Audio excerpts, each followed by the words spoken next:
무전공을 신설한 대학들이 많은데 정시에서도 많이 뽑더라고요. 학생들의 관심이 어떤가요? 말씀하신 것처럼 올해 대학들이 무전공 학과를 많이 선발하죠. 교육부 권고에 의해서 상당히 많은 인원을 무전공 학과를 신설해서 선발합니다. 숙명여대와 국민대는 올해 정시에서만 300명 이상을 선발하고요. 단국대, 광운대, 그리고 숭실대, 성신여대, 세종대 등 200명 이상 선발하는 대학들도 꽤 많아요. 이런 무전공으로 합격하면 대학에 가서 진로를 더 탐색한 다음에 전공을 선택할 수 있다는 커다란 메리트가 있죠. 그리고 또 많은 인원을 선발하니까 안정 지원하려고 하는 학생들에게도 조금 마음 편하게 지원할 수 있는 환경이 되기도 하고요.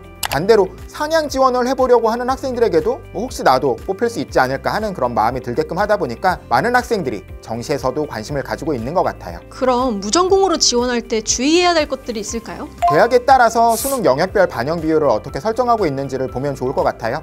예를 들어서 경희대의 경우에는 서울캠에서 선발하는 자율전공학부는 사회계열의 반영비를 따라서 국어 30%, 수학 30%, 영어 15%, 사과탐을 25% 이렇게 반영하지만 국제캠에서 선발하는 자유전공학부는 자연계열 반영 방식을 따라서 수학 반영 비율이 높습니다. 그렇기 때문에 점수 구조에 따라서 유불리가 생길 수 있죠. 또 경희대 무전공의 경우에는 다른 일반 학과들과 다르게 가산점이 적용되지 않는다는 차이도 있고요. 고려대 학부대학 같은 경우에는 아예 다른 반영 비율을 가지고 선발하기도 하고, 동국대는 무전공인 열린 전공학부를 인문과 자연으로 나눠서 선발하고, 또 영역별 반영 비율도 각기 다르게 적용하기 때문에 이런 영역별 반영 비율을 확인하면서 무전공학과에 지원하는 게 유리할지 아니면 일반 학과에 지원하는 게 유리할지 잘 생각해보고 지원할 필요가 있습니다. 물론 이런 반영 비율 같은 대학이 선발하는 방식 그대로를 적용해서 대학 환산 점수를 구하고 또 그것에 따른 합격 가능성을 확인할 수 있는 게 저희 진학사 정시 합격 예측 서비스니까 이걸 확인해 보시면 더 쉽고 빠르게 내 경쟁력을 살펴보실 수 있겠지만,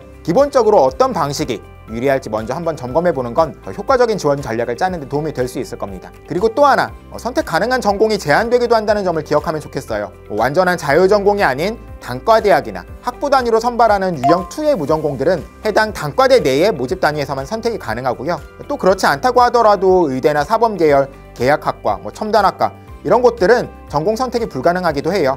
그런 점도 대학별 정시용강을 통해서 꼭 확인하고 지원하시면 좋을 것 같습니다. 그런데 학생들이 제일 궁금해한 거는 사실 무전공으로 지원하는 게 유리할까 아니면 그냥 다른 일반 학과에 지원하는 게 유리할까 이걸 것 같아요. 학생들이 궁금한 것뿐만 아니라 저도 궁금해서요. 오늘은 진학사 정시 합격 예측 서비스에 쌓인 데이터를 통해서 궁금하신 점에 대해서 말씀드리려고 합니다.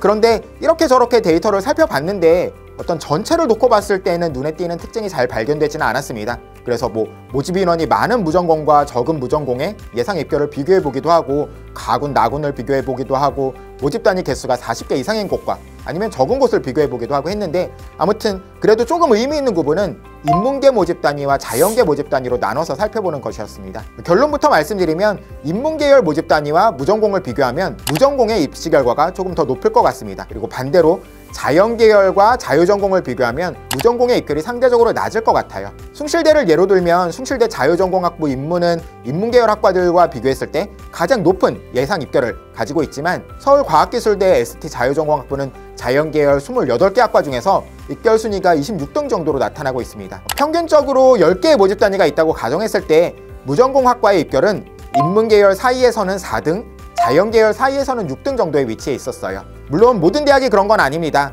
건국대나 동국대는 자연계열에서도 입결 순위가 높은 편이었어요. 하지만 경향적으로는 앞에 말씀드린 것처럼 인문계열 학생들은 무전공학과보다는 일반학과를 쓰는 게, 자연계열 학생들은 일반학과보다는 무전공학과를 쓰는 게 합격에 있어서는 조금 더 유리할 수 있겠다라는 생각이 듭니다. 지금은 모의 지원을 바탕으로 말씀을 해주시는 건데 실제로도 그럴 수 있을까요? 작년의 경우를 보면요, 경희대 같은 경우에는 ICT 광역, 사회과학 광역 이런 식으로 광역 단위의 모집도 하면서 개별 학과 모집을 동시에 하기도 했었는데요. 자연계열인 ICT 광역의 입결은 ICT 광역에 해당하는 컴공이나 인공지능, 반도체나 전자 이런 개별 학과들에 비해서 입시 결과가 가장 낮게 나타났었습니다. 2학년 때 자유롭게 본인이 원하는 전공을 선택할 수 있는데도요. 반면에 사회과학 광역은 해당 개별 학과들 중에서 중간 정도의 입시 결과가 위치해 있었어요. 그리고 또 서울여대 같은 경우에도 비슷한 모습을 보였죠. 아무래도 인문계열 학생들이 가진 특정 학과에 대한 선호도보다 자연계열 학생들이 가진 특정 학과에 대한 선호도가 더 뚜렷한 편인 것 같습니다. 취업에 유리한 전공을 나중에 선택할 수 있는 기회가 있다는 생각이 인문계열 학생들한테는 더 들 수도 있을 것 같아요. 다만